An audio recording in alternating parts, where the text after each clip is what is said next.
এক পোলা এক মায়ের খুব ভালোবাসে, দুনিয়ায় আর কিছু চাই না মায়া ছাড়া। আচ্ছা, কিন্তু মায়া পোলাটারে পছন্দ করে না। ওপো, অনেক চেষ্টার পর মায়া সে পোলাটারে কইল যে ঠিক আছে, হ্যাঁ, আমি তোমারে ভালোবাসতে পারি, হ্যাঁ, আমার একটা জিনিস এনে দিতে হবে। কি রে? পোলাটা তখন কইল যে তোমারে পাওয়ার লিগা আমি দুনিয়ার যে কোনো জায়গা থেকে যে কোনো জিনিস এনে দিতে পারি। হ্যাঁ, হ্যাঁ, মায়েরা তখন কইল তুমি তোমার মায়ের কইলজাটা আমার আইনা মনে হয় না। কি গল্প শোনালি দিদু?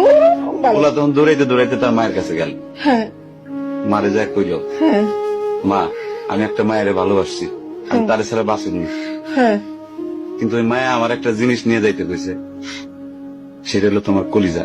তুমি যদি তোমার কলিজাটা আমার দাও, ওই মায়াটা কলিজাটা পাইলে আমার ভালোবাসবে।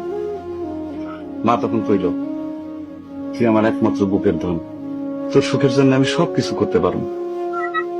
পরে মা বুকটা ফাইরা কলিজাটা বাইর করে পোলার হাতে দিল। আহারে মা, পোলাটা কলিজাটা হাতে পাইয়া যে কি খুশি, মা দৌড়াইতেছে দৌড়াইতেছে দৌড়াইতেছে দৌড়াইতে দৌড়াইতে হঠাৎ রাস্তার মধ্যে উষ্টা খাইয়া পড়ে গেছে।